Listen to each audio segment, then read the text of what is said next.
Hello. My name is Jonathan Millers. I live in somewhere in South Dakota. I cannot name you any towns because then they'll know and they'll find you if you ever go there.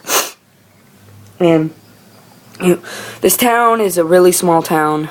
It's where I grew up. I still live there because that's where my parents are and I like to stay close to family. I have 3 friends. We're paranormal activity ghost hunters, and to this day I'm still haunted by what I've seen. Me and my friends, were ghost hunters, and we did a lot of ghost hunting. We have checked a lot of hotels, bars, anything like that of that sort of building that you could find. But we really all we saw was orbs, and we occasionally could see some kind of shadow or something that could prove us further. But this one time, this one building took my breath away.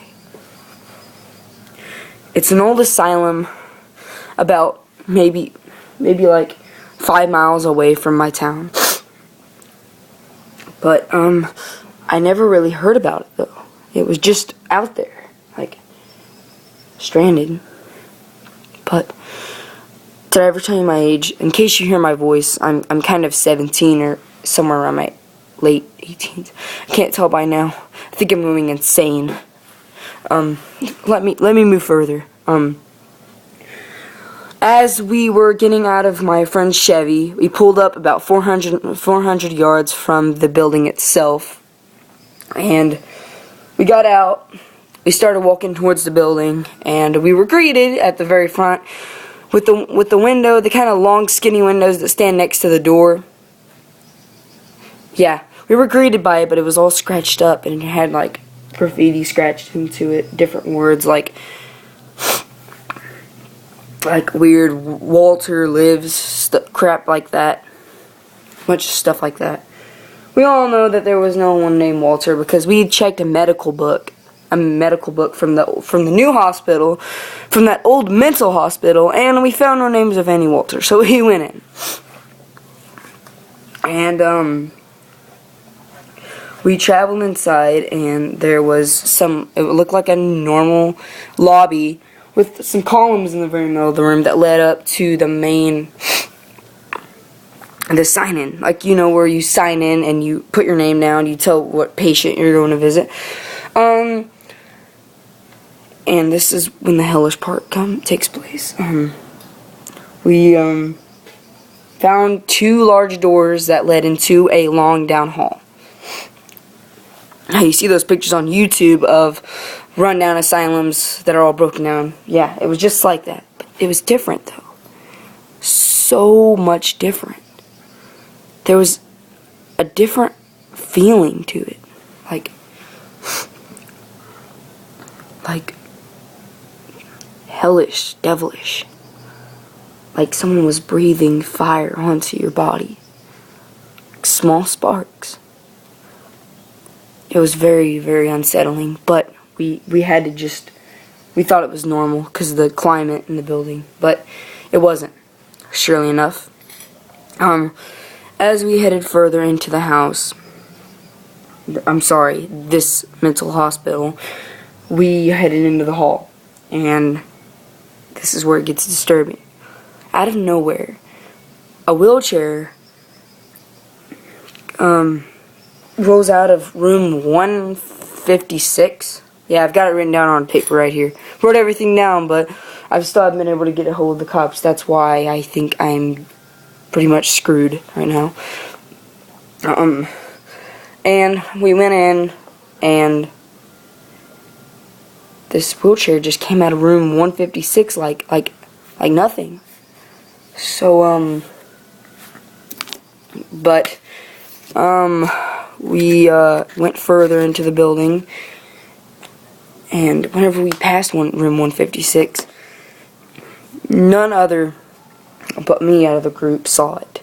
My 3 friends were in front of me. I was always at the back of the group because I was kind of a chicken, but we walked past it, and as I was, as I was looking into that room, as the very last second of looking, something caught the corner of my eye. It looked as if it was an old man wearing an apron. I'm pretty sure this isn't normal. I mean, it could be a cook, it could be a person that works the cafeteria. He was kind of looking bald.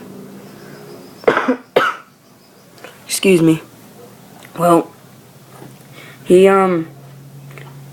just stood there for like that split second. We moved further, and surprisingly, there was nothing. No orbs, nothing. We set up camp. We stayed there for at least 5 hours in that other part of the hall. We visited a couple restrooms. There was nothing there but old crap. Just a bunch of ruins.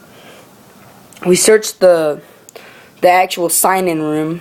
We only found some old files, but this is where things just stopped in my world. As we were looking, we figured out there was a Walter. His name was Walter Shannons, and he was in room 156. I don't know about you, but that's pretty freaking crazy. I'm just saying. That's what I said at first anyway, until we passed it again. My friend laughed it off. Okay, this is dumb. Why are we even here? My friend Richard said. I turned around at him. You know what? You're both dumb. This is not a waste. I seen something. Immediately after that, my friends started laughing and they packed up their stuff. I didn't try to go back because I really didn't want to see whatever it was in 156 again. So we walked down the hall with all of our stuff, the last of the materials. It's crazy, I know.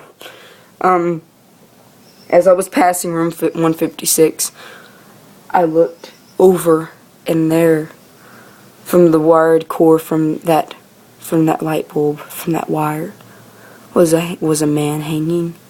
That was bald, had an apron on, and next to him, in blood, on the wall written, was, "We will